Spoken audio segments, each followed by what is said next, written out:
I have yet to give a speech or have a meeting where somebody doesn't ask me the millennial question. What's the millennial question? Apparently, millennials as a generation, which is a group of people who were born approximately 1984 and after, are tough to manage. And they're accused of being entitled and narcissistic and self-interested, unfocused, lazy. But entitled is the big one. And because they confound leadership so much, what's happening is leaders are asking the millennials, what do you want? And millennials are saying, we want to work in a place with purpose, love that. We want to make an impact, you know, whatever that means. We want free food and beanbags. And so somebody articulates some sort of purpose, there's lots of free food and there's beanbags, and yet for some reason they're still not happy. And that's because they're missing, there's a missing piece. What I've learned is that I can break it down into 4 pieces, right? There are four things, 4 characteristics. One is parenting, the other one is technology, the third is impatience, and the fourth is environment. The generation that we call the millennials, too many of them grew up subject to, not my words, failed parenting strategies, you know, where, for example, they were told that they were special all the time. They were told that they could have anything they want in life, just because they want it, right? They were told, some of them got into honors classes, not because they deserved it, but because their parents complained. And some of them got A's, not because they earned them, but because the teachers didn't want to deal with the parents. Some kids got participation medals. You got a medal for coming in last, right? Which the science we know is pretty clear, which is it devalues the medal and the reward for those who actually work hard. And it actually makes the person who comes in last feel embarrassed because they know they didn't deserve it. So it actually makes them feel worse, right? So you take this group of people, and they graduate school, and they get a job, and they're thrust into the real world, and in an instant, they find out they're not special, their moms can't get them a promotion, that you get nothing for coming in last, and by the way, you can't just have it because you want it, right? And in an instant, their entire self-image is shattered. And so you have an entire generation that's growing up with lower self-esteem than previous generations. The other problem, to compound it, is we're growing up in a Facebook, Instagram world. In other words, we're good at putting filters on things. We're good at showing people that life is amazing even though I'm depressed, right? And so everybody sounds tough, and everybody sounds like they got it all figured out. And the reality is there's very little toughness, and most people don't have it figured out. And so when the more senior people say, well, what should we do? They sound like, this is what you got to do. And they have no clue. Right? So you have an entire generation growing up with lower self-esteem than previous generations, right? Through no fault of their own. Through no fault of their own, right? They were dealt a bad hand, right? Now let's add in technology.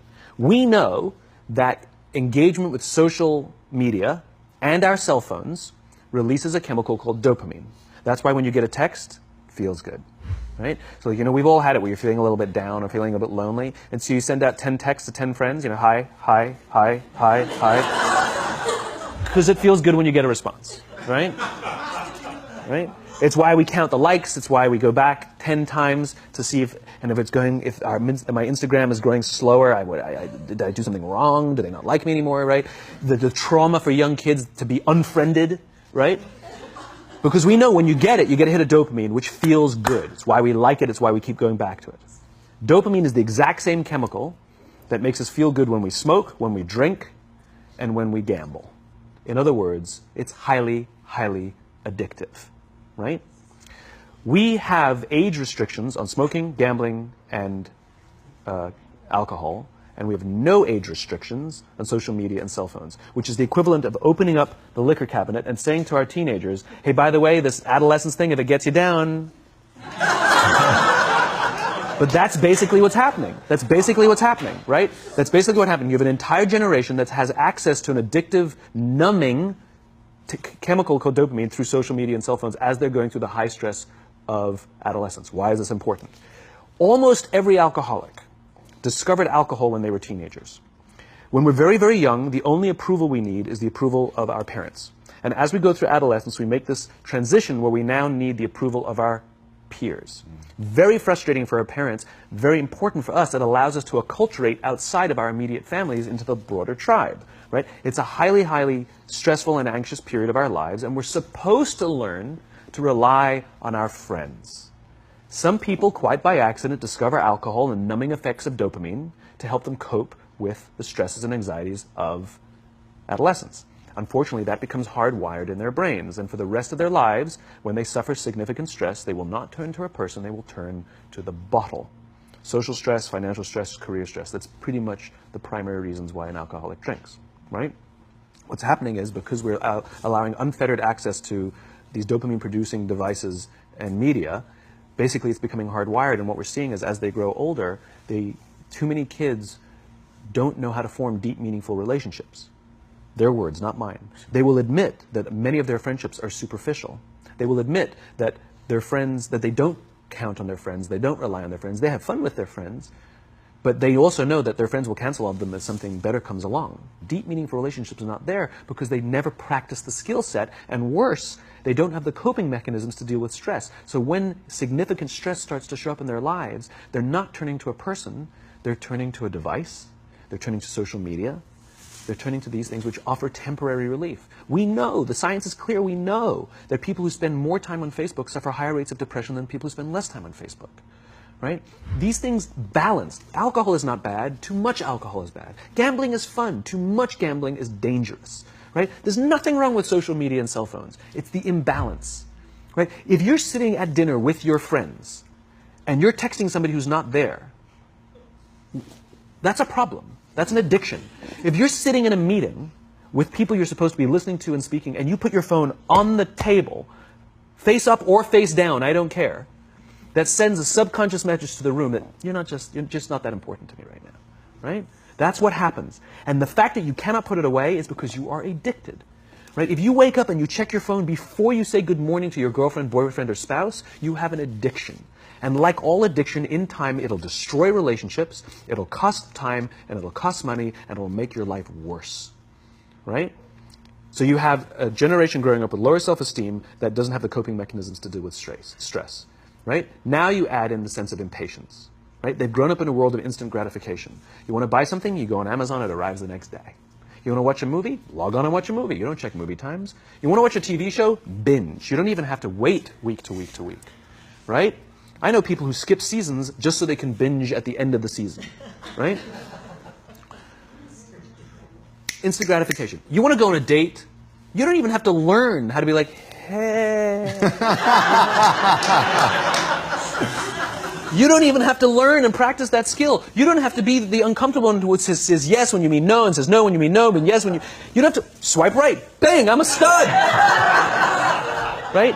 You don't have to learn the social coping mechanisms, right? Everything you want, you can have instantaneously. Everything you want, instant gratification. Except job satisfaction and strength of relationships, there ain't no app for that. They are slow, meandering, uncomfortable, messy processes. And so I keep meeting these wonderful, fantastic, idealistic, hardworking, smart kids. They've just graduated school. They're in their entry-level job. I sit down with them and I go, how's it going? They go, I think I'm going to quit. I'm like, why? They're like, I'm not making an impact. I'm like, you've been here 8 months. You know? It's as if they're standing at the foot of a mountain, and they have this abstract concept called impact that they want to have in the world, which is the summit. What they don't see is the mountain. I don't care if you go up the mountain quickly or slowly, but there's still a mountain. And so what this young generation needs to learn is patience. That some things that really, really matter, like love, or job fulfillment, joy, love of life, self-confidence, a skill set, any of these things, all of these things take time. Sometimes you can expedite pieces of it, but the overall journey is arduous and long and difficult. And if you don't ask for help and learn that skill set, you will fall off the mountain, or you will, the worst case scenario, and we're already seeing it, the worst case scenario is we're seeing an increase in suicide rates, we're seeing an increase in this generation, we're seeing an increase in accidental deaths due to drug overdoses, we're seeing more and more kids drop out of school or take leaves of absence due to depression. Unheard of. These are all, this is really bad. The best case scenario, those are all bad cases, right? The best case scenario is you'll have an entire population growing up and going through life and just never really finding joy. They'll never really find deep fulfillment in work or in life. They'll just waft through life and it'll be just, it's fine. How's your job? It's fine. It's the same as yesterday. How's your relationship? It's fine. Like that's the best case scenario. Which leads me to the fourth point, which is environment.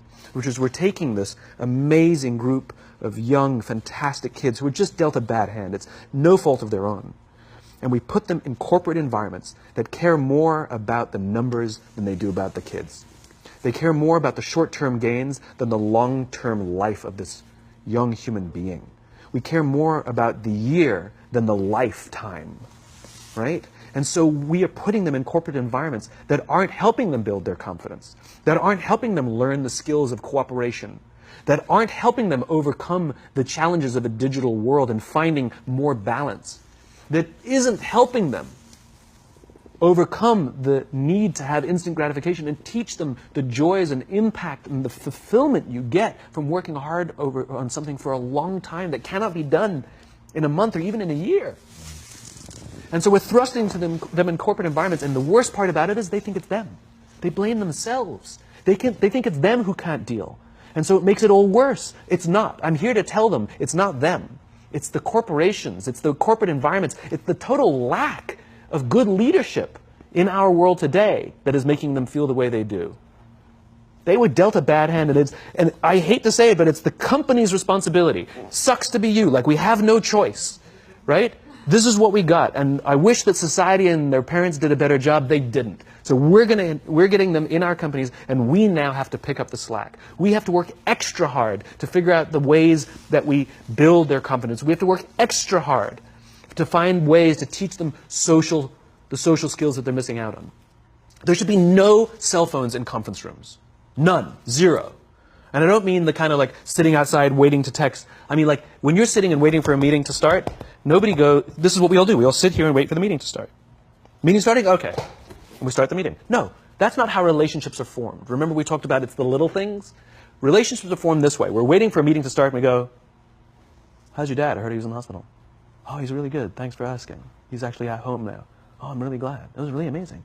I know, it was really scary for a while. That's how you form relationships. Hey, did you ever get that report done? Oh my God, no, I didn't. I'll help you out. Can I help you out with that? Really? That's how trust forms. Trust doesn't form at an event in a day. Even bad times don't form trust immediately. It's the slow, steady consistency. And we have to create mechanisms where we allow for those little innocuous interactions to happen. But when we allow cell phones in conference rooms, we just, okay, have the meeting.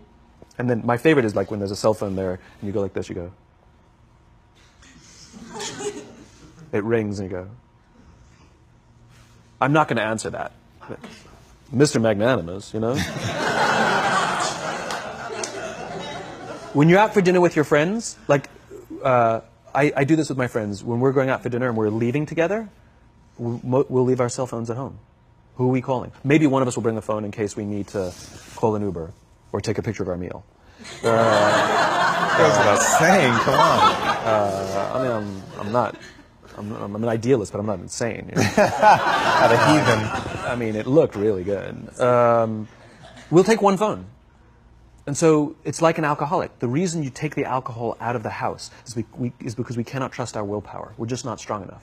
But when you remove the temptation, it actually makes it a lot easier.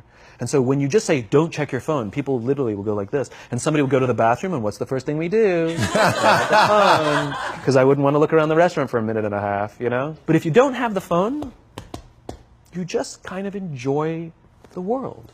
And that's where ideas happen. The constant engagement is not where you have innovation and ideas. Ideas happen when our minds wander and we go, and you see something, I bet they could do that. That's called innovation. Right? But we're taking away all those little moments, right? You should not, and none of us should charge our phones by our beds. We should be charging our phones in the living rooms, right? Remove the temptation. You wake up in the middle of the night because you can't sleep, you won't check your phone, which makes it worse. But if it's in the living room, it's relaxed, it's fine. But it's my alarm clock. Buy an alarm clock. They cost $8, right? I'll buy you an alarm, right? But the point is we now, in industry, whether we like it or not, we don't get a choice. We now have a responsibility to make up the shortfall and to help this amazing, idealistic, fantastic generation build their confidence, learn patience, learn the social skills, find a better balance between life and technology. Because, quite frankly, it's the right thing to do.